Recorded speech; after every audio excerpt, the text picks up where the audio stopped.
Que a paz do Senhor esteja sobre a sua vida. Aqui é o professor Marco Faleiro, da Logos Ensino Superior de Teologia. Você está no curso de bacharel em teologia e estamos a estudar a disciplina Hermenêutica Básica. Este é o sexto AVA da aula dupla 5, que é a aula 9 e 10, a terceira parte da aula 10. Ou seja, estamos a terminar esta aula em que nós tratamos de um assunto específico dentro do livro texto nosso, que você já tem. Nós, como falamos, temos falado em cada aula dupla acerca de um assunto ou um capítulo, e agora é o capítulo da hermenêutica contextual. Nós falamos da hermenêutica bíblica, material, e agora é a hermenêutica contextual. E nós estamos agora nesta AVA a terminar esta aula dupla, esta aula também, que é a aula 10, e vamos fazer uma pequena revisão e também falar sobre apenas um exemplo prático, dentro da Bíblia, é claro, e utilizando o material do professor Esdra Bento. Então, o que eu for falar aqui, é claro, está no livro. Você, inclusive, eu vou falar de um exemplo, mas você pode considerar muitos outros exemplos que estão no livro. Apenas para lembrar, nós falamos nas avas anteriores, inclusive em cada ava nós falamos de dois tipos de contexto, e são 6 os tipos de contexto, né, que é o contexto inicial, o contexto imediato, o contexto remoto, o contexto gramatical e lógico, o contexto histórico e o contexto literário. É claro que para uma compreensão maior desses contextos, você precisa de ir para o livro e precisa então de fazer uma leitura, uma análise bem específica de cada um desses tipos de contexto. Mas também fazendo um pouco de revisão desses tipos de contexto, vamos lá, apenas para lembrar, porque é a base desta aula dupla, né? O contexto, que é a hermenêutica contextual. Primeiro nós falamos da importância do contexto e depois dos tipos de contexto.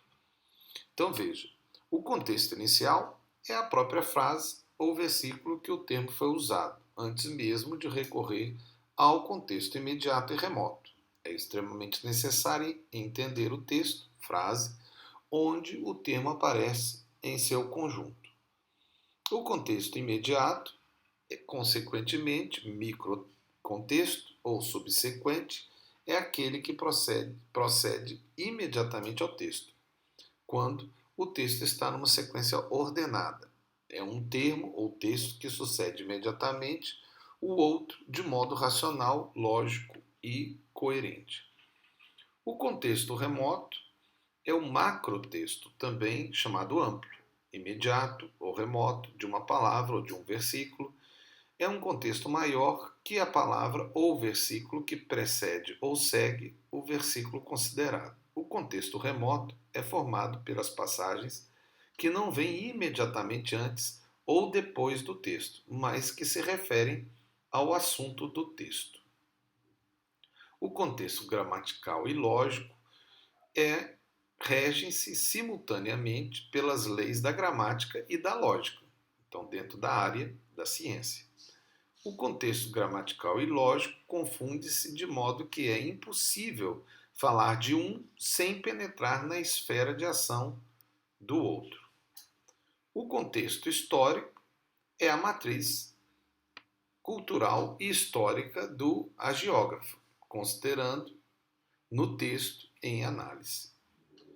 E o contexto literário, terminando então aí os tipos de contexto, chama-se de contexto literário no âmbito bíblico, o contexto que é próprio à literatura e publicações correntes no período vétero ou neotestamentário, ou seja, do tempo do texto da Bíblia, e servem como fundo literário para a compreensão das matrizes literários das Escrituras. Bom, agora nós vamos, como eu falei no início dessa ava, utilizar apenas de um exemplo para tornar prático um pouco.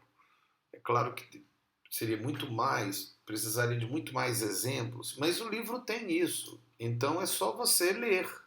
Se você não leu, você não vai conseguir ter um crescimento adequado desta disciplina.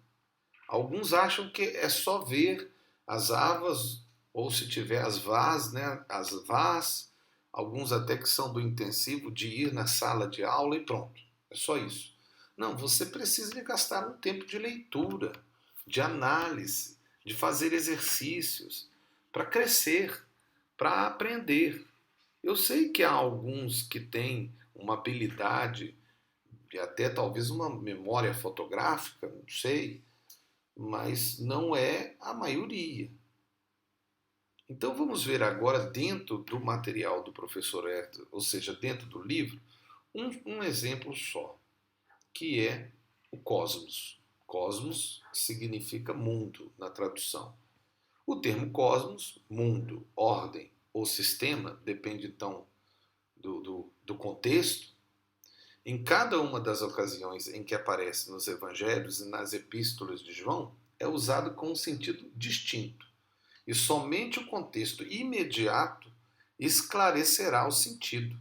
Às vezes, mesmo recorrendo ao contexto, permanece um duplo sentido, porque pode significar um mundo, ou pode significar ordem, ou pode significar sistema. Em João 3,16, especificamente pegando esse texto, com a palavra grega, né, cosmos, o termo cosmos representa a humanidade como objeto do amor de Deus, porque Deus amou ao mundo, cosmos. O verso 17 descreve o mesmo sentido, mundo, humanidade, mas com uma ênfase na missão de Cristo, conforme João 10,36.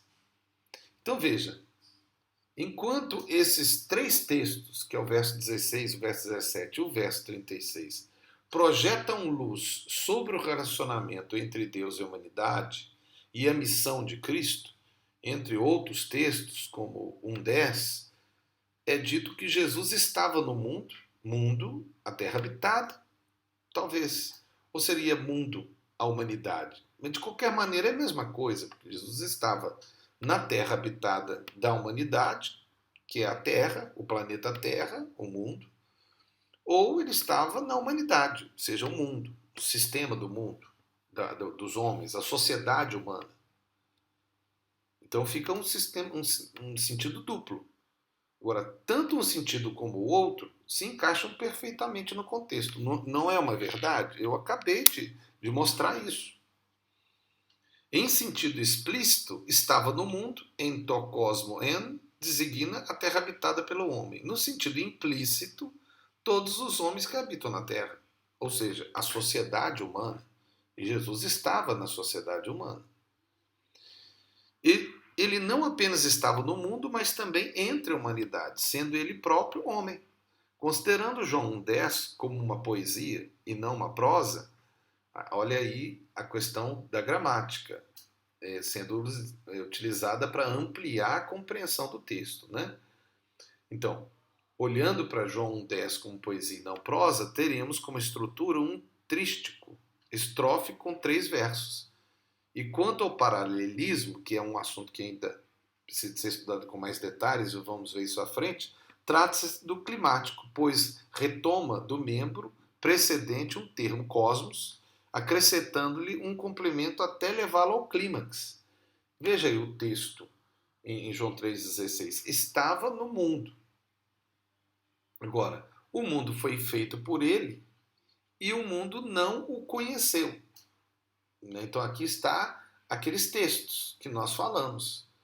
É claro, nós estamos aqui com a ideia de tentar entender ali o cosmos de João 3,16, mas está ali no conjunto, num contexto, um texto que está ali.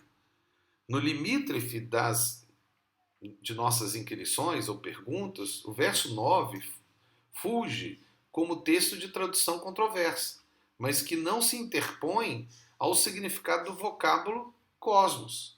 Veja, a saber, a verdadeira luz que vinha ao mundo ilumina todo homem. Mas vinha ao mundo, e agora vem ao mundo como? Ilumina o homem? Veja, o disparate não é resultado dos textos gregos mais comuns aos seminaristas, todos eles como o de Nestlé, o Majority Test, né, que mais conhecidos como versão autorizada ou versão King James, né, o The Greek New Testament, né, que é o GNT, o texto Receptus, né, que é o mais antigo e pelo menos da linha protestante, né, que é o TR, trazem o mesmo texto sem qualquer variação que comprometa a tradução. Apenas atesta o aparato crítico da GNT, que é o The Greek New Testament, uma pequena interrupção no início do versículo, caracterizada comumente por uma vírgula. A vírgula, por exemplo, aparece no TR, que é o texto Receptus, e no GNT, 2 vezes, mas é omitida na VA, quer dizer, na versão King James.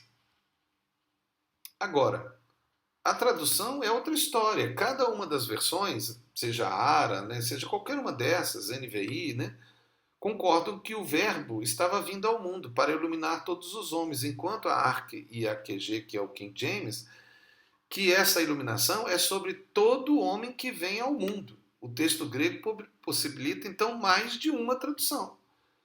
Isso tudo é o quê? Interpretação, tudo isso é hermenêutica. Veja, eu só chamei atenção a uma questão. Agora, toda a Bíblia tem questões, porque toda palavra, todo versículo tem vida em si. E é importante. Cada versão, cada área é importante. Você entra lá em Gênesis 1:1, enarque, enrologos, cairologos, em pronto, orfeon. Né? No princípio era, desculpa, isso é João 1:1, né? E no princípio era o verbo estava com Deus, o verbo era Deus, né?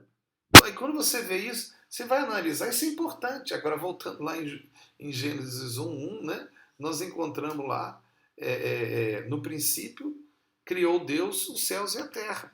Né? Então, isso daí é pouca coisa? Não, isso é muita coisa. Né?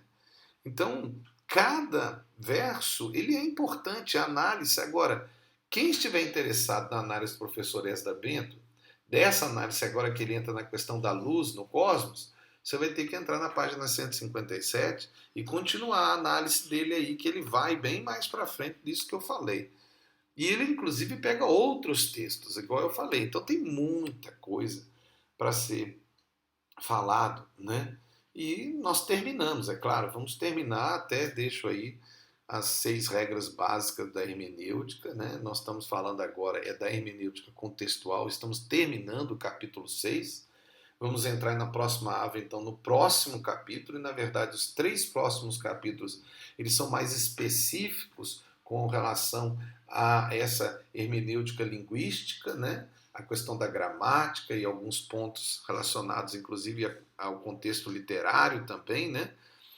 Mas eu deixo aí para você e eu espero que você gaste um tempo também na leitura e na análise, e não só nesta ava ou nas avas, e nem nas vás somente, mas também na sua leitura pessoal. E tendo dúvida, é claro, procure ajuda.